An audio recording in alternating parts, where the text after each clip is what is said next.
கட்டாயமாக வேண்டும். பிள்ளைங்கள வந்து கஷ்டப்பட்டு வளர்க்குறோம். எங்களுக்கும் எங்களோட பலன், ஆரோக்கியம் எல்லாம் இழந்து தான் நாங்கள் பிள்ளைங்கள கஷ்டப்பட்டு அவங்க பிள்ளைங்க நல்லா இருக்கணுன்ட்டு வளர்க்குறோம்.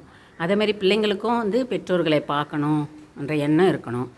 அவங்களும் பார்த்தா தான் நாங்களும் எங்களை ஒரு சந்தோஷமாக வாழ முடியும்.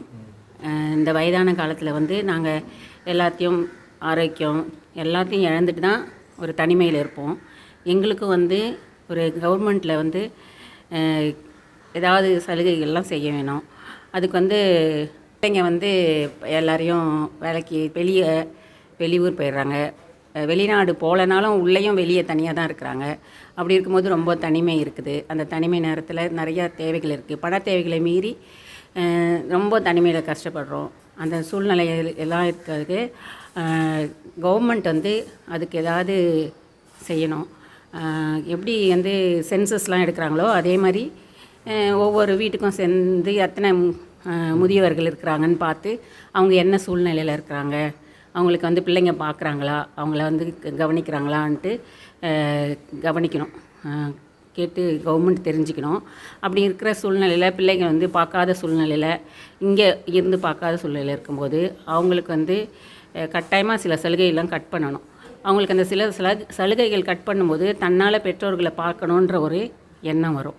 அவங்க கஷ்டப்படுறதை விட பெற்றோர்கள் கஷ்டப்பட்ட பிள்ளைங்களுக்கு தான் சாபம். அந்த சாபத்தை பிள்ளைங்க ஏற்றுக்கக்கூடாது, பிள்ளைங்களுக்கு வந்து வரக்கூடாது. அதனால் பிள்ளைங்க வந்து பெற்றோர்களை கட்டாயமாக கவனிக்கணும்.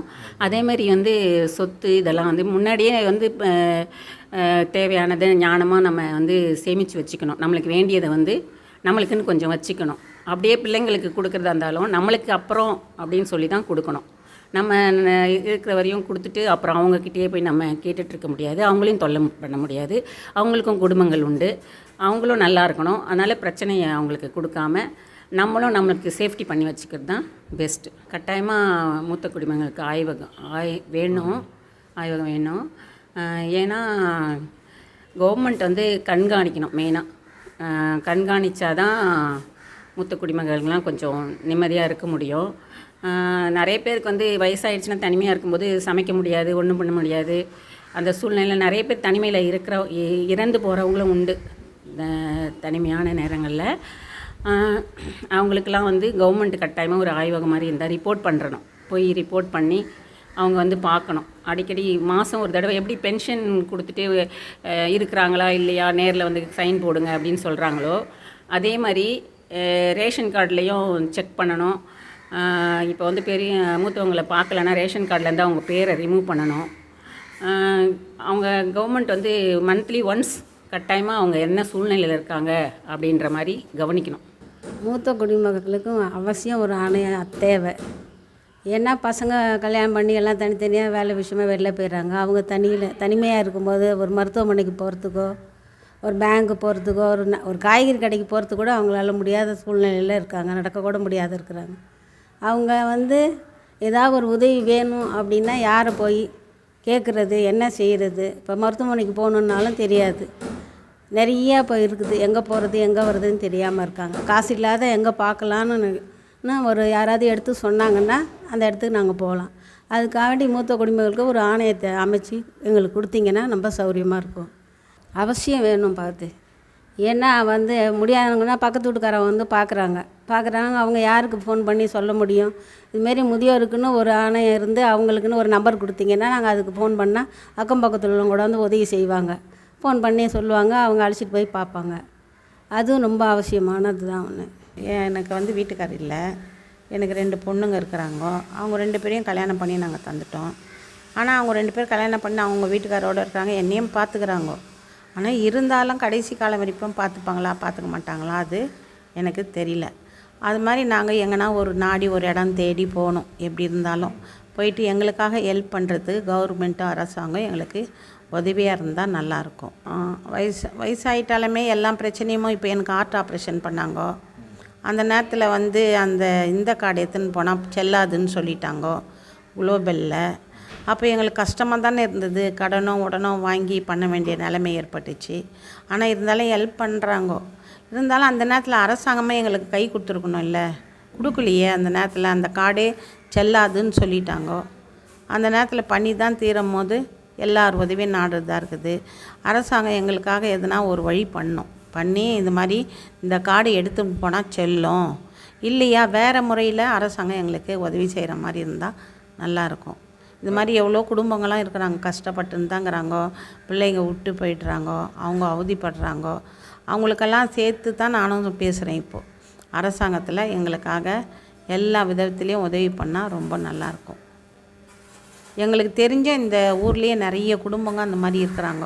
பிள்ளைங்க பார்க்க மாட்டுறாங்க, அவங்க கஷ்டப்படுறாங்க, ஒரு வேளை சாப்பாடு போடக்கூட ஆள் இல்லாத இருக்கிறாங்க அவங்களுக்கு.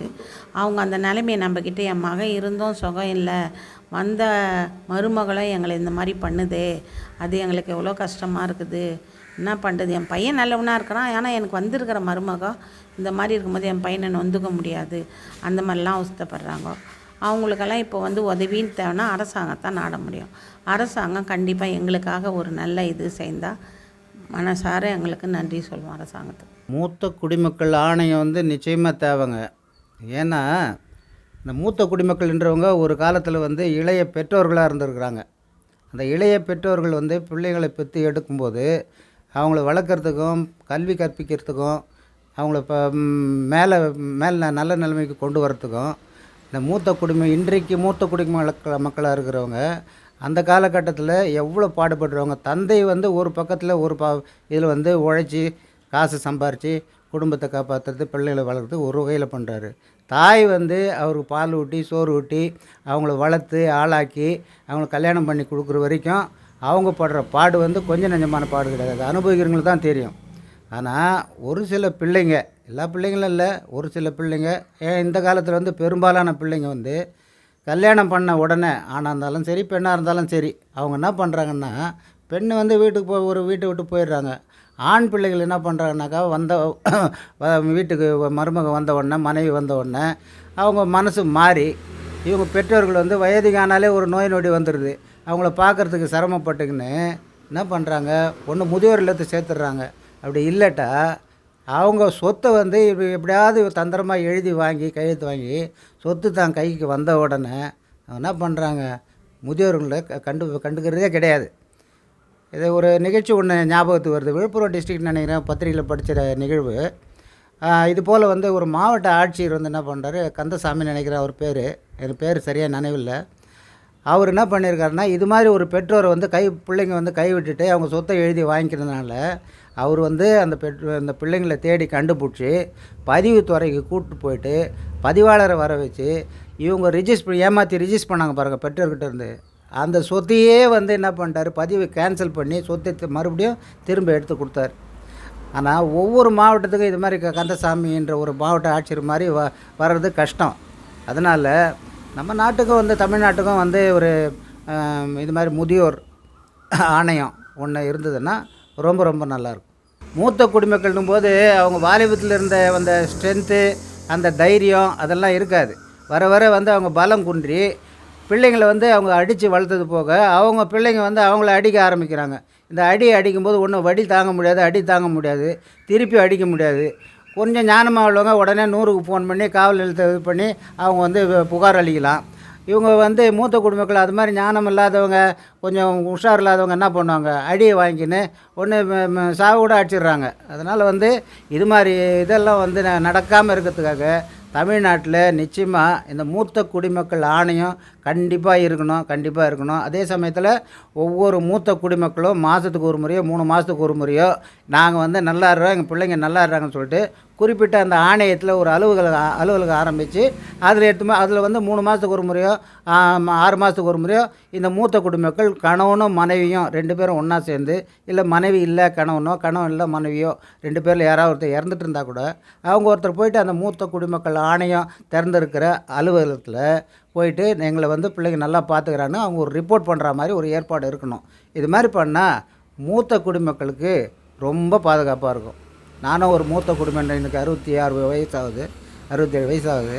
நானும் ஒரு மூத்த குடிமகன். என் பிள்ளைங்க என்ன நல்லா பார்த்துக்கிறாங்க, என்னையும் என் மனைவியும் நல்லா பார்த்துக்கிறாங்க, ஒரு குறைவும் இல்லை. ஆனால் இது மாதிரி எல்லா பிள்ளைங்களும் பார்த்துப்பாங்களும் சந்தேகமாக இருக்குது. ஆனால் மூத்த குடிமக்கள் ஆணையம் இருந்துச்சுன்னா இது மாதிரி ஒரு அலுவலகம் வச்சு 6 மாதத்துக்கு ஒரு முறை அவங்க ரிப்போர்ட் பண்ணுற மாதிரி இருந்ததுன்னா ரொம்ப நல்லாயிருக்கும். அரசாங்கம் இதை வந்து கவனத்தில் கொண்டு இது மாதிரி ஒரு மூத்த குடிமக்கள் ஆணையம்